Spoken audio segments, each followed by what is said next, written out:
Coach Corey Wayne, and this is my video coaching newsletter. And the topic of today's newsletter is going to be the Boomerang Date.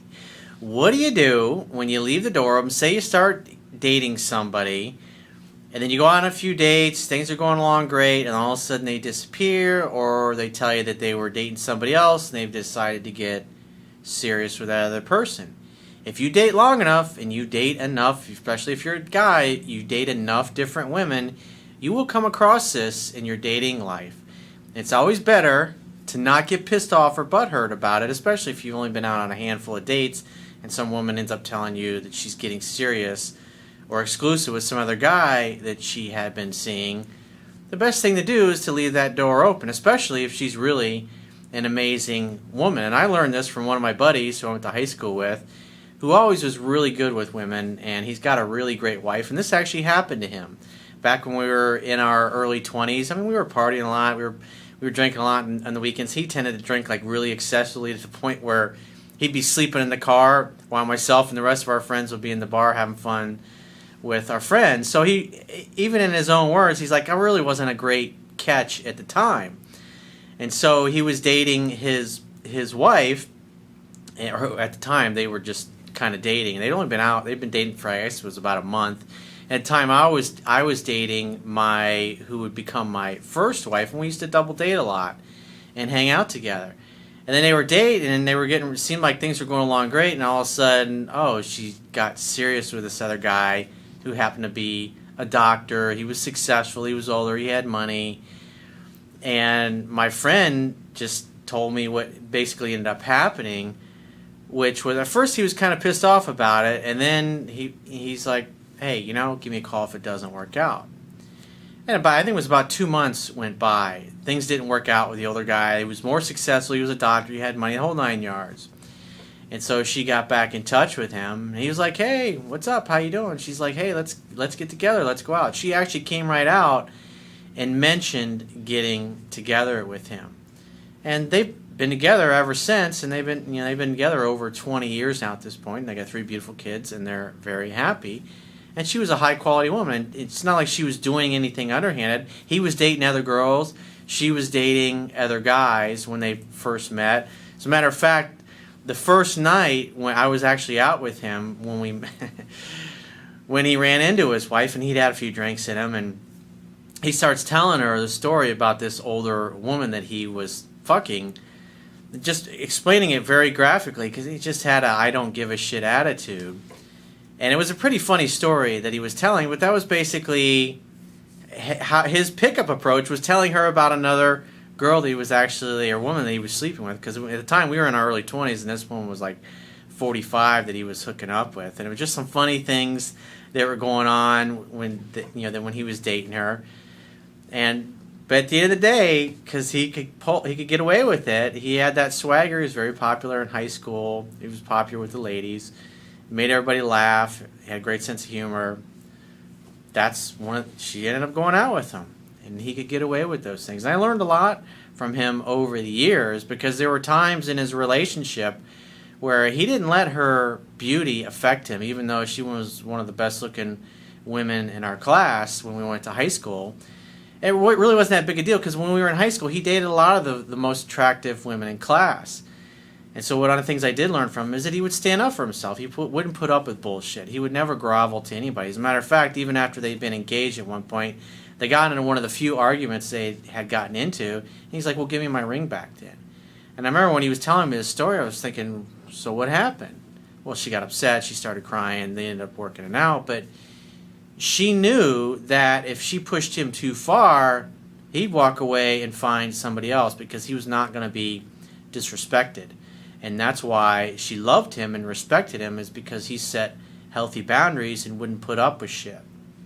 Now at the time, even though I was dating somebody who ultimately became my wife, I cared about her, I loved her a lot, but I didn't feel the same way about her that my buddy did about his future wife. And just like this guy that wrote this email is like what I experienced, and a lot of what caused me to make choices that led me to getting married to somebody I really shouldn't have gotten married to, but I did it because I didn't know any better. It was just like every time I did date somebody, they just knocked my socks off. I get 2-3 dates, and then boom, they're gone. And so I was always walking around with this. All the girls that I like don't like me, and the ones that I'm not that into, they won't leave me alone. And that was my experience. And it's pretty fucking frustrating to go through life and always be thinking you're behind the 8 ball. You can't really get the quality of person that you want to date to stick around in your life long enough to get to know what you really like, and so you can actually get to know what they're like and have a great experience. And so that's why I really enjoy what I do, especially like when I come across somebody who's really young, maybe somebody who's just starting college, and they can learn these things, and they can miss all of that heartache and all that difficulty and all that struggle that I put up with for so many years in my life. Because it really wasn't until I was around 30, 31, 32 that I really started getting things. Things really started to click for me. And I had so many painful memories back in my 20s of just things that just didn't fucking work out. And so this guy reminds me a lot of myself. That's kind of always been his experience. And then after the latest girl, the perfect woman, the one, if you will, slips through his fingers, he's like, he starts praying. He's like, God, give me an answer. He goes, he starts searching the internet. Of course, he comes across my work, starts applying it. This woman had slipped away and ended up choosing another guy over him. But now, several months later, after he hadn't heard anything from her, she's kind of back in the picture. But the problem was he kind of acted like too much of an indifferent, uninterested, cold fish when she got back. So this is something that's really important, because I know the majority of the people who find out about my work, they're trying to get somebody back. And so this is just kind of one of the facets, one of the things that you may see when someone's trying to come back into your life, that you're hoping that they come back. You hope you get another shot at it, especially if you've been reading my book and watching videos and practicing with other women that you've been dating, and then one of these women comes back into your life, because it will happen. And if you're prepared, and if you've done work and you've been practicing with other women that you've been dating, you can do the right things, and you can actually get to experience what it's like to be with that person, to date them for however long it lasts. So when you're older, you can look back on it and smile like, what a great experience that was, as opposed to looking back on it and thinking, well, that's another one that got away. Because that's the experience that most guys have, unfortunately. So I have a quote that I wrote, and then I'm going to go through his email. The quote says, "Most of the time, when a woman is romantically interested in a man, she will put herself into his orbit in order to get his attention, to make it easy for him to hopefully get the hint and ask her out on a date. However, since men are supposed to be the aggressors, women usually will not come right out and ask for a date.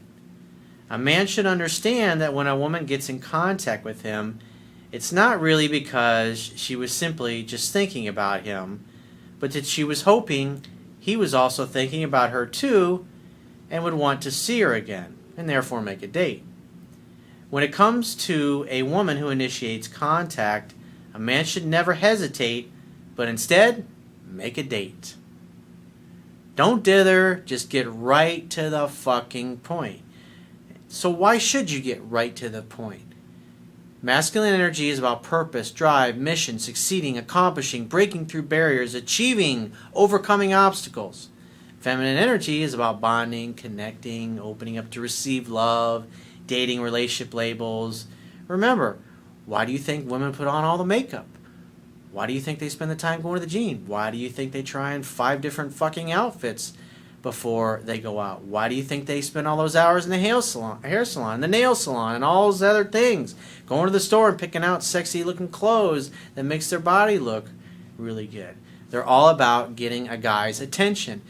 And for guys that don't know any better, that's about as far as most women will go, is getting a guy's attention, calling him. Like my buddy's wife, when she called him, she actually said, "Hey, let's go out." She suggested that.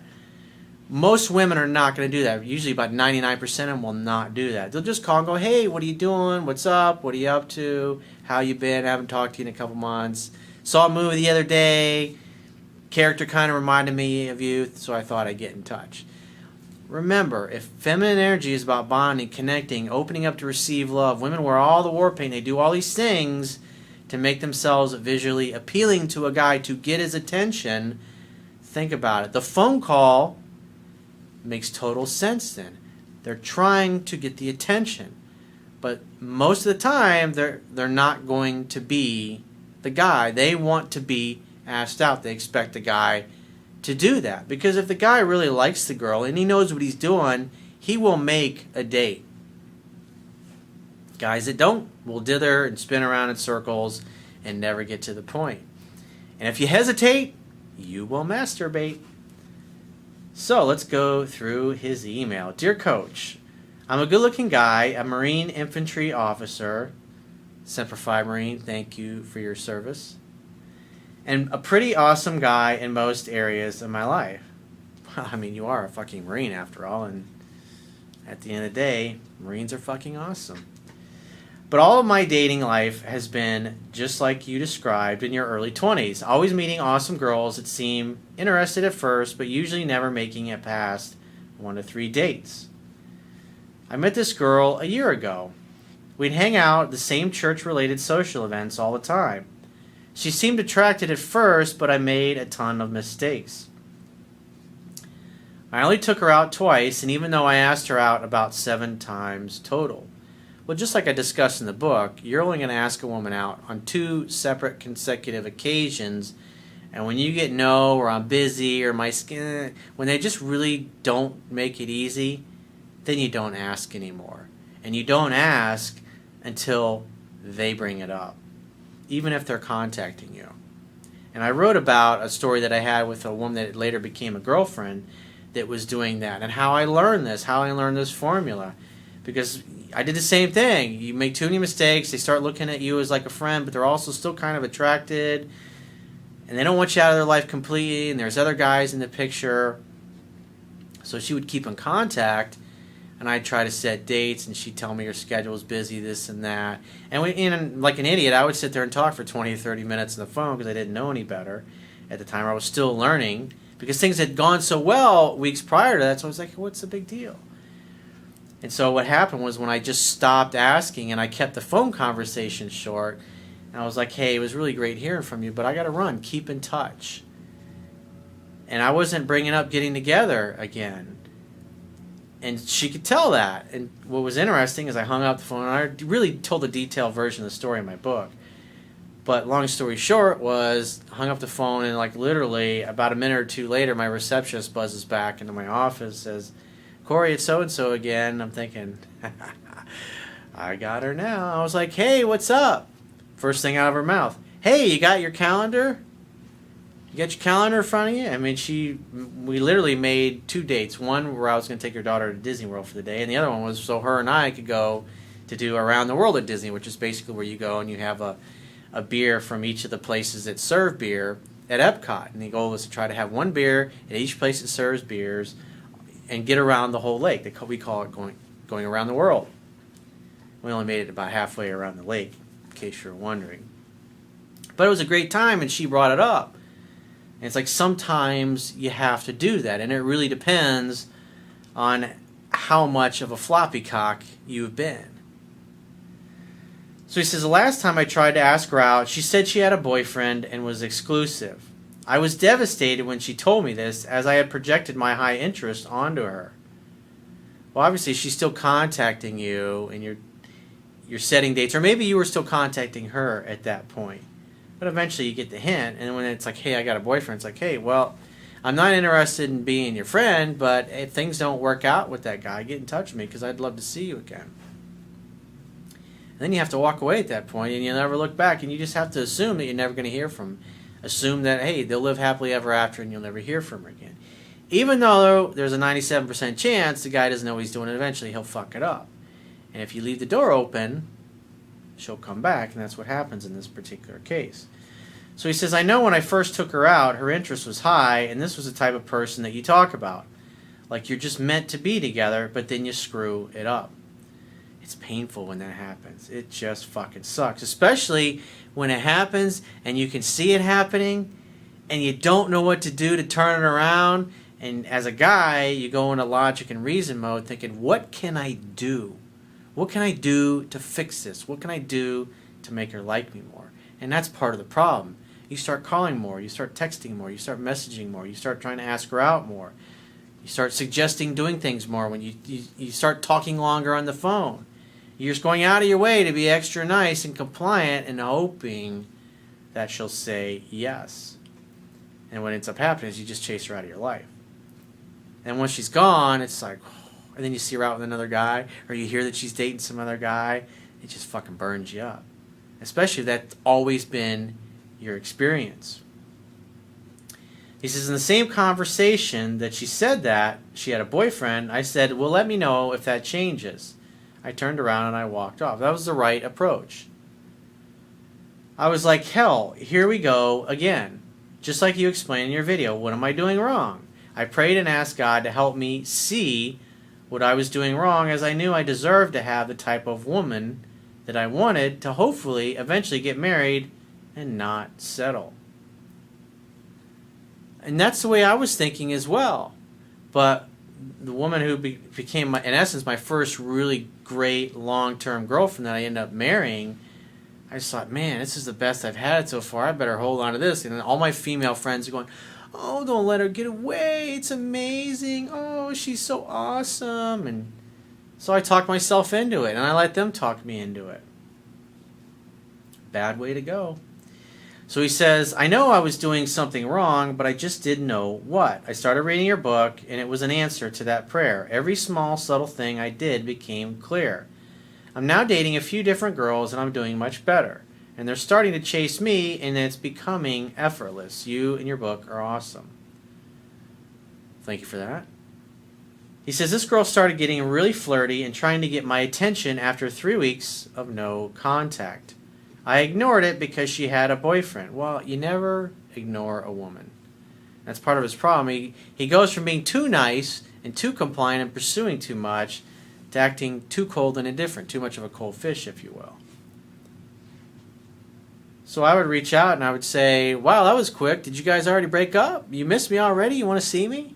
And she says, no, we're still dating, but I just wanted to get in touch with you and see how you're doing. And I would say to that, well, I appreciate you getting in touch, but like I mentioned in the past, my interest in you is strictly romantic and not platonic. And since you're dating some guy and you have a boyfriend, it's really not appropriate for the two of us to be talking. But if it doesn't work out, please do get in touch with me, because I definitely would like a chance to see you, but I'm not interested in anything platonic. You got to be clear in your intent, especially if you've been very ambiguous and vague and a big floppy cock like this guy was. He says, but I should have asked her out. She moved away for the summer, then came back in September. Now, another reason why women reach out a lot of times is they're just trying to keep you on the hook. Maybe they're kind of having doubts about the new boyfriend, so they think, hey, I want to kind of keep this guy in the back burner just in case I can bounce to him if things don't work out. Which was over 4 months of no contact. She came up and talked to me at some social event, and I responded casually and warmly, but then walked away. She texted me later that day to say hi, and I texted her back saying hi. Later I realized I should have set a date. Yeah, again, you got to look at it, and she's reaching out after this time, because remember, what did you tell her? Hey, get in touch if it doesn't work out. So if you tell her that and she gets in touch, a lot of guys make the mistake, and I did this when I was still trying to figure this out, but they're waiting for the woman to be the aggressor. They're waiting for the woman to do the asking out. And 99% of the time, it's not going to happen. That's why I teach in my book, the guy should assume that the reason she's reaching out is because she wants to see you, and you make a date.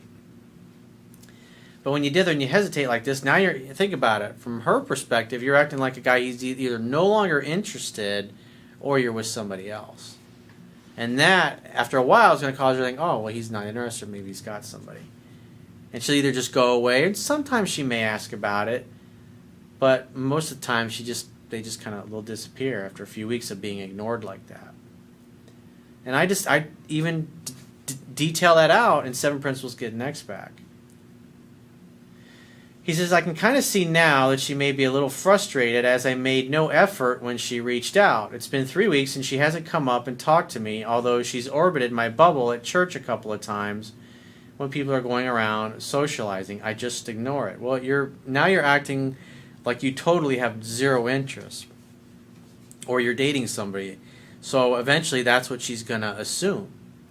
Because it's like you're expecting her to be the man when she comes back into the picture. But again, just like I talked about in the quote and I talk about in the book, they'll put themselves into your orbit. They'll do something to get around you. Because women know if you like them, you're going to ask them out. And if you don't, you won't. And hear what's going on. You're not asking her out.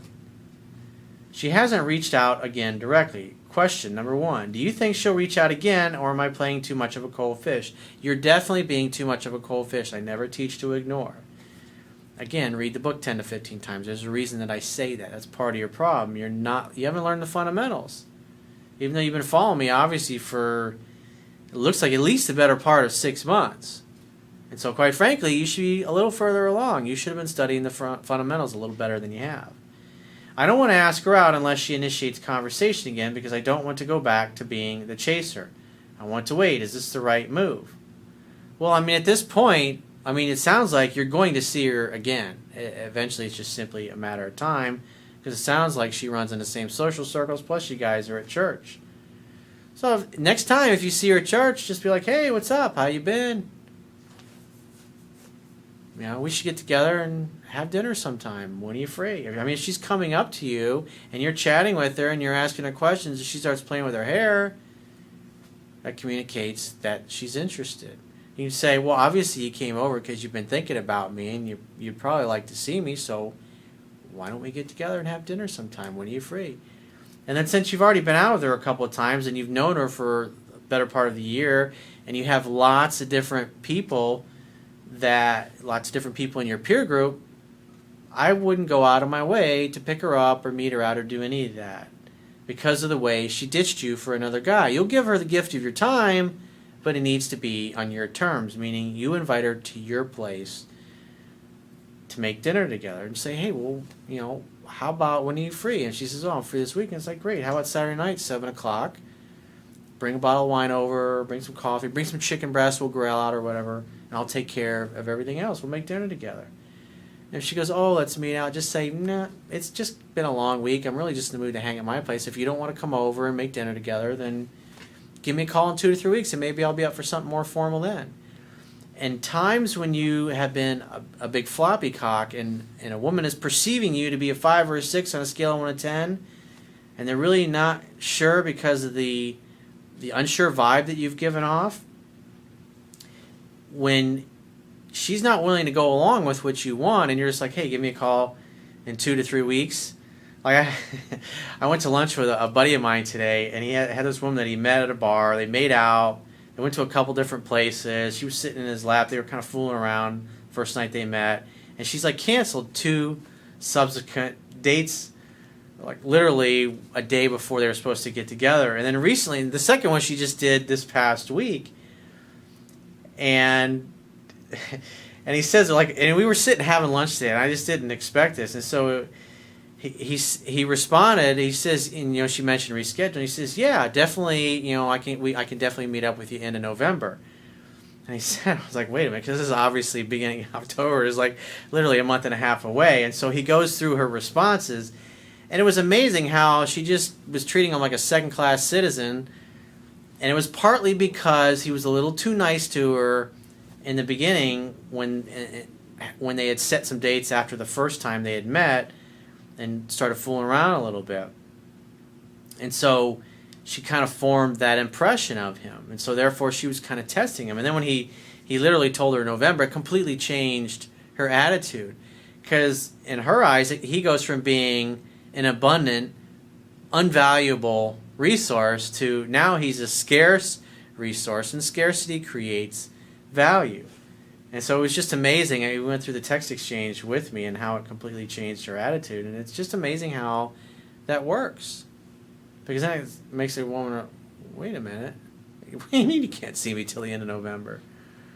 That's why when you ask out somebody and they want you to meet him out, and this is somebody that he's known for a year, and he's been out with her twice, and if she says, oh, well, I feel more comfortable meeting out, I'd say, nah, it's been a long week. I'm really just in the mood to I'd love to see you and spend some time with you and catch up and have a nice, quiet, romantic evening at my place, make dinner together.